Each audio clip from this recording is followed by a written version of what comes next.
प्रिय विद्यार्थियों, राजनीति विज्ञान की कक्षा में आप सभी का स्वागत है। आज के इस वीडियो लेक्चर में हम एक महत्वपूर्ण एवं रोचक विषय का अध्ययन करेंगे, जिसका शीर्षक है निःशस्त्रीकरण। निःशस्त्रीकरण से क्या अभिप्राय है, निःशस्त्रीकरण का क्या इतिहास रहा है, निःशस्त्रीकरण कितने प्रकार के होते हैं। तो अंतर्राष्ट्रीय शांति एवं सुरक्षा से संबंधित जुड़ा हुआ ये टॉपिक बहुत ही रोचक है। आइए इसके बारे में जानते हैं।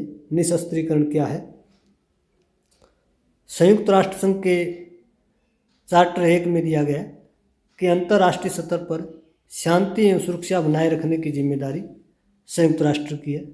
राष्ट्रों में तनाव, टकराव, भय, शत्रुता एवं अविश्वास को कम करना संघ का प्रमुख कार्य है। शस्त्रीकरण एक प्रकार से राज्य सुरक्षा का हथियार है। राज्य अपनी रक्षा के लिए, सुरक्षा के लिए शस्त्रीकरण को आधार बनाते हैं।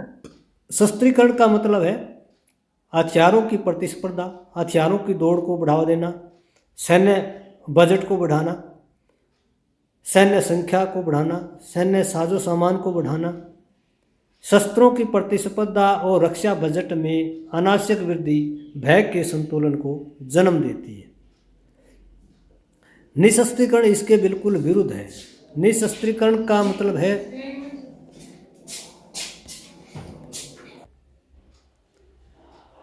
निःशस्त्रीकरण का अर्थ है शस्त्रीकरण के विरुद्ध।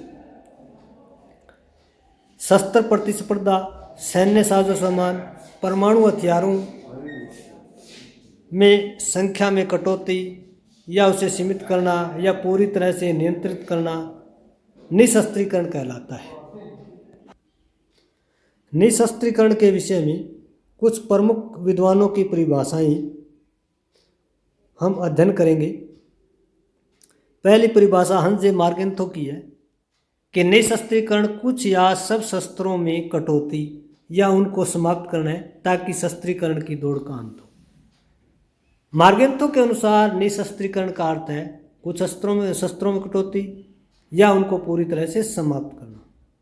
दूसरी प्रमुख परिभाषा वीवी डाइक की है। उन्होंने कहा है कि सैनिक शक्ति से संबंधित किसी भी तरह के नियंत्रण अथवा प्रतिबंध लगाने के कार्य को निःशस्त्रीकरण कहा जाता है। यानी एक प्रकार से सैन्य शक्ति पर प्रतिबंध लगाना, सैन्य शक्ति पर नियंत्रण करना निःशस्त्रीकरण कहलाता है।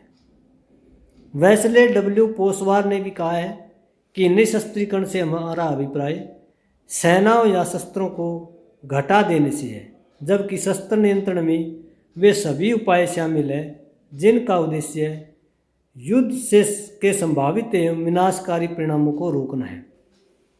यानी शस्त्रीकरण भविष्य के बारे में है कि भविष्य में खतरा ना बढ़े, इसके लिए शस्त्रों पर नियंत्रण किया जाए, उसे शस्त्र नियंत्रण कहते हैं। इसमें सेनाओं तथा शस्त्रों के घटाने व न घटाने को विशेष महत्व दिया जाता है। तो एक प्रकार से निःशस्त्रीकरण का अभिप्राय है कि हथियारों की दौड़ को समाप्त करना, कम करना, सैन्य बजट को कम करना, सैन्य संख्या को कम करना, शस्त्र जो प्रतिस्पर्धा है उसको नियंत्रित करने का प्रयास निःशस्त्रीकरण कहलाता है। शस्त्र नियंत्रण में निःशस्त्रीकरण का अर्थ है वर्तमान समय की शस्त्र प्रतिस्पर्धा को कम करना। वर्तमान समय में जो प्रक्रियाएं चल रही है, हथियारों की प्रतिस्पर्धा चल रही है प्रतिद्वंदी राष्ट्रों के बीच, उसको कम करना निःशस्त्रीकरण कहलाता है। जबकि शस्त्र नियंत्रण का अर्थ है भविष्य में होने वाली शस्त्र प्रतिस्पर्धा पर नियंत्रण या बचाव करना या भावी परमाणु शस्त्रों के उत्पादन पर रोक लगाना। तो शस्त्रीकरण और शस्त्र नियंत्रण और निःशस्त्रीकरण में वर्तमान और भविष्य का अंतर है। जो वर्तमान में प्रयास किए जा रहे हैं वो निःशस्त्रीकरण है, जो भविष्य में बचाव के लिए प्रयास किए जा रहे हैं वो शस्त्रीकरण है। निःशस्त्रीकरण में युद्ध सामग्री व सैनिकों की संख्या में कटौती करना है, जबकि शस्त्र नियंत्रण में वे सभी उपाय शामिल हैं जो शस्त्रों के प्रयोग को सीमित व नियंत्रित करते हैं। दोनों की प्रकृति एवं उद्देश्य समान है। तो इस प्रकार शस्त्रीकरण, निःशस्त्रीकरण और शस्त्र नियंत्रण में ये एक प्रकार से तकनीकी अंतर है। अब प्रश्न उठता है कि निशस्त्रीकरण के प्रकार कितने हैं, कितने स्वरूपों में इसको विभाजित किया जा सकता है। अलग अलग विद्वानों ने अपने अपने दृष्टिकोण से निशस्त्रीकरण को विभाजित करने का प्रयास किया है। मार्गेंथो ने निशस्त्रीकरण के कई प्रकार बताए हैं, जैसे सामान्य निशस्त्रीकरण।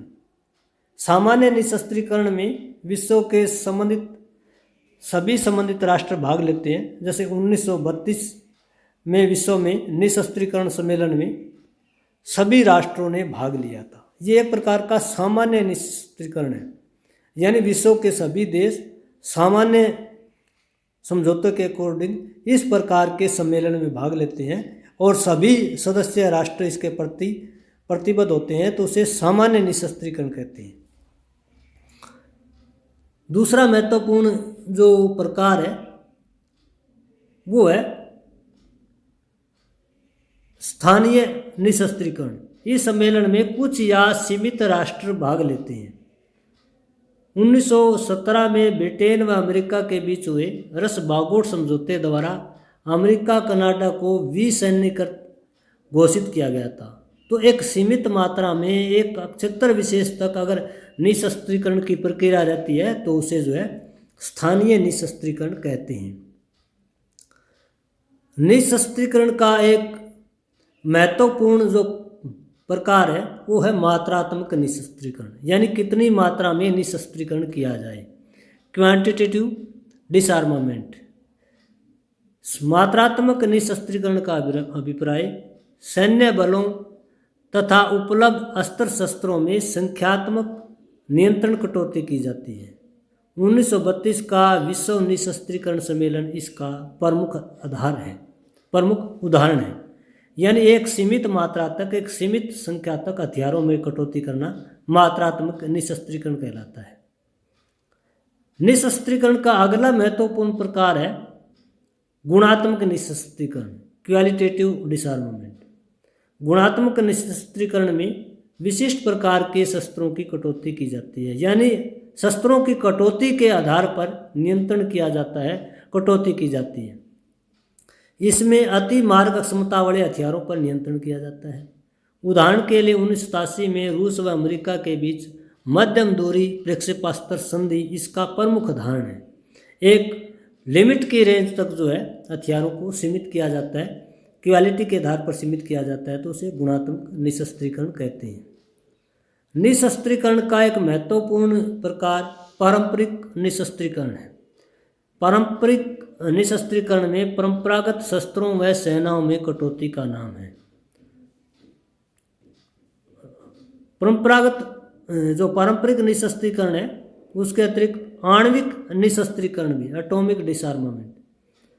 आणविक निशस्त्रीकरण में आणविक हथियारों के परीक्षण, उनके बारे में शोध करना, प्रचार करना, प्रसार करना इत्यादि को सीमित किया जा सकता है। जैसे 1968 की परमाणु अप्रसार संधि को आणविक निशस्त्रीकरण कहा जाता है कि 1968 में संधि बनी थी कि कोई भी राष्ट्र जो है परमाणु विस्फोट नहीं करेगा, नए हथियारों का परीक्षण नहीं करेगा, शोध नहीं करेगा, प्रचार प्रसार नहीं करेगा। तो ये आणविक क्षेत्र में निशस्त्रीकरण किया गया था। अगला महत्वपूर्ण प्रकार है पूर्ण निशस्त्रीकरण, एब्सोल्यूट डिसआर्मामेंट। पूर्ण निशस्त्रीकरण में कटौती या सीमित अनुपात की जगह सभी प्रकार के अस्त्र शस्त्रों को समाप्त करना या समस्त सैन्य सामग्री को नष्ट करना है, जैसा कि इसका नाम है पूर्ण निशस्त्रीकरण, यानी पूरी तरह से कटौती करना, पूरी तरह से समाप्त करना शस्त्रों को, वो पूर्ण निशस्त्रीकरण कहलाता है। निशस्त्रीकरण का एक महत्वपूर्ण प्रकार है आंशिक निशस्त्रीकरण, जैसा कि इसका नाम है। आंशिक का मतलब है मात्रात्मक या गुणात्मक प्रतिबंध लगाए जाते हैं, जैसे SALT 1 SALT 2, यानी पूरी तरह से निशस्त्रीकरण न करके आंशिक कुछ सीमा तक स्ट्रेटेजिक आर्म लिमिटेशन ट्रीटी 1 और 2 के तहत जो है आंशिक निशस्त्रीकरण किया गया कि कौन सा देश कितने % हथियारों को नष्ट करेगा। निशस्त्रीकरण का एक महत्वपूर्ण प्रकार है अनिवार्य निशस्त्रीकरण, कंपल्सरी डिसआर्मामेंट। अनिवार्य निशस्त्रीकरण युद्ध के बाद विजेता राष्ट्रों द्वारा पराजित राष्ट्रों पर सौंपा जाता है उसे अनिवार्य निशस्त्रीकरण यानी ये जो है फोर्सफुली लागू किया जाता है। 1990 के इराक कुवैत युद्ध में रक्षक राष्ट्रों द्वारा इराक पर प्रतिबंध लगाना इसका सुंदर उदाहरण है। तो इस तरह के निशस्त्रीकरण को अनिवार्य निशस्त्रीकरण कहते हैं। निशस्त्रीकरण का एक महत्वपूर्ण प्रकार जो है ऐच्छिक निशस्त्रीकरण भी है। इच्छा के अनुसार, जैसा कि इसका नाम है, यानी राष्ट्र स्वेच्छा से अंतर्राष्ट्रीय संधियों द्वारा निशस्त्रीकरण को स्वीकार करते हैं। अपनी मनमर्जी से जो है हथियारों की संख्या को, हथियारों की मात्रा को, गुणवत्ता को नियंत्रित करने का प्रयास करते हैं। एक पक्षीय निशस्त्रीकरण, जब कोई एक राष्ट्र स्वेच्छा से अपने हथियारों, सैन्य साजो सामान में कटौती करे तो उसे एक पक्षीय नियंत्रण कहते हैं। जैसे रूस ने अपना विघटन होने पर 1991 में आर्थिक चुनौतियों को ध्यान में रखते हुए सैन्य बजट किया। जब दुनिया का कोई एक राष्ट्र जो है इस प्रकार का निर्णय लेता है, एक पक्षीय निर्णय लेता है, अपनी इच्छा से निर्णय लेता है, तो उसे एक पक्षीय निशस्त्रीकरण कहते हैं। द्विपक्षीय बायलैटरल डिसआर्मामेंट क्या है? द्विपक्षीय निशस्त्रीकरण में दो राष्ट्र मिलकर किसी संधि या समझौते द्वारा हथियारों या सैन्य साजो सामान में कटौती करने पर सहमत होते हैं। जैसे 1945 से लेकर के 91 तक रूस, यूएसएसआर और अमेरिका दोनों ने ही अंतर्राष्ट्रीय स्तर पर हथियारों की दौड़ को सीमित करने का लगातार प्रयास किया। SALT I, SALT II और START I, START II के तहत दोनों राष्ट्र समूहों ने एक प्रकार से निशस्त्रीकरण के काफ़ी प्रयास किए। तो आज का हमारा जो है डिस्कशन का टॉपिक था कि निशस्त्रीकरण क्या है, निशस्त्रीकरण से क्या अभिप्राय है, अंतर्राष्ट्रीय संबंधों में निशस्त्रीकरण कितने प्रकार के होते हैं। ये टॉपिक आपको कैसे लगा कमेंट करके ज़रूर बताइएगा। अगर टॉपिक पसंद आता है तो इसे लाइक कीजिए, अपने मित्रों के साथ शेयर कीजिए और मेरे इस यूट्यूब चैनल को सब्सक्राइब करना न भूलिए। धन्यवाद।